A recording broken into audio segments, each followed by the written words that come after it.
चौधरी युवकनी सर्रेआम हत्या करनारा आरोपीओ पर पुलिस एवी बाकाजीकी बोलावी के आरोपीओ ओए माड़ी अने ओए बापा पोकारी गया। हाथ जोड़ी जोड़ीने आरोपीओ प्रार्थना करवा लाग्या के आना करता मारी नाखो, एनकाउंटर करी नाखवानी प्रार्थना करता पण नजरे पड्या।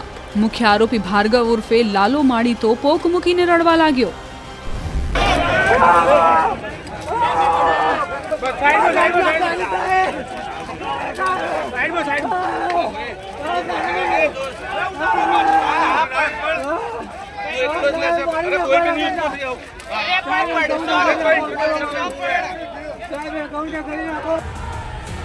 જેને લાકડીઓથી ઢીબવામાં આવી રહ્યા છે એ 6 આરોપી 20 ડિસેમ્બરે પાલનપુરમાં ભરત ચૌધરીની હત્યામાં સામેલ હોવાનો આરોપ છે। આરોપીઓને સાથે રાખીને પંચનામું કરવા પહોંચેલી પોલીસે આરોપીઓની ધોલાઈ કરી નાખી। મુખ્ય આરોપી ભાર્ગવ ઉર્ફે લાલો, રિકી નોયલ, ભરત રાજપૂત, ભૌતિક પરમાર, ગણપત ઠાકોર અને અનિલ બાવરીને પોલીસે ધોલારી નાખ્યા। સમસમી જાય એવી રીતે મોર બોલાવ્યા।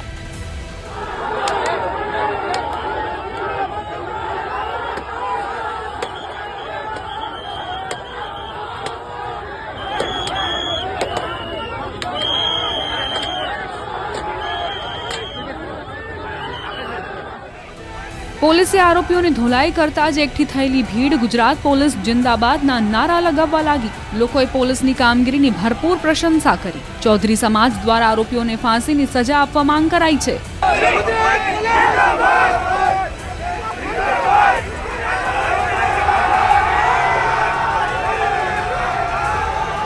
20 ડિસેમ્બરની સાંજે પાલનપુરમાં અમદાવાદ હાઈવે પર ભરત ચૌધરી બેઠો હતો ત્યારે 3 થી 4 જેટલી ગાડીઓમાં આવેલા 10 થી વધુ શખ્સોએ તલવાર, પાઇપ અને ધોકાથી અચાનક હુમલો કર્યો। ગંભીર રીતે ઘાયલ થયેલા ભરત ચૌધરીનું મોત થતા ચૌધરી સમાજમાં ઉગ્ર રોષ ફાટી નીકળ્યો। ગુનાની ગંભીરતાને જોતા પાલનપુર પોલીસે 24 લોકો સામે ગુનો નોંધી 8 જેટલી ટીમો બનાવી। ગુજરાત તેમજ ગુજરાત બહાર તપાસ ચલાવી અને 6 આરોપીઓને દબોચી લીધા। પ્રાથમિક પૂછપરછમાં આ હત્યા રૂપિયાની લેતી દેતીના વિવાદના કારણે થઈ હોવાનો દાવો છે। મળતી માહિતી પ્રમાણે ભરત ચૌધરીની સાથે રહેલા નિતિન ચૌધરીને આરોપી ભાર્ગવ મંડોરા સાથે રૂપિયાની લેતી દેતીનો પ્રશ્ન હતો। એ જ બાબતે વાતચીત માટે બેઠા હતા ત્યારે અંદાજે 24 જેટલા શખ્સોએ કાવતરું ઘડીને હુમલો કર્યો હતો। બનાસકાંઠા જિલ્લામાં 20/12/2025 રોજ જે બનાવ જે જગ્યાએ આ બનાવ થયો હતો ત્યાં જણા શ્રી ભરતભાઈ ચૌધરી જ્યાં મૃત્યુ નિપજવામાં આવ્યું હતું।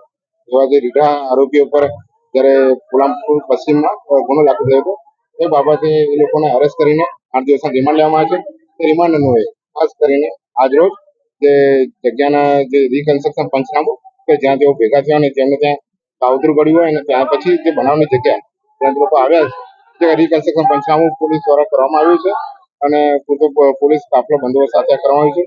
હજુ પણ આમાં ઊંડાણપૂર્વક તપાસ ચાલી રહી છે જે પાલનપુર પશ્ચિમ પીઆઈ અંકુર દેસાઈ ચલાવી રહ્યા છે અને જે અન્યવાય જે પણ કોઈ વિગતો હશે કે બીજા અન્ય આરોપી હશે તે બાબતે આપણે માહિતગાર કરવામાં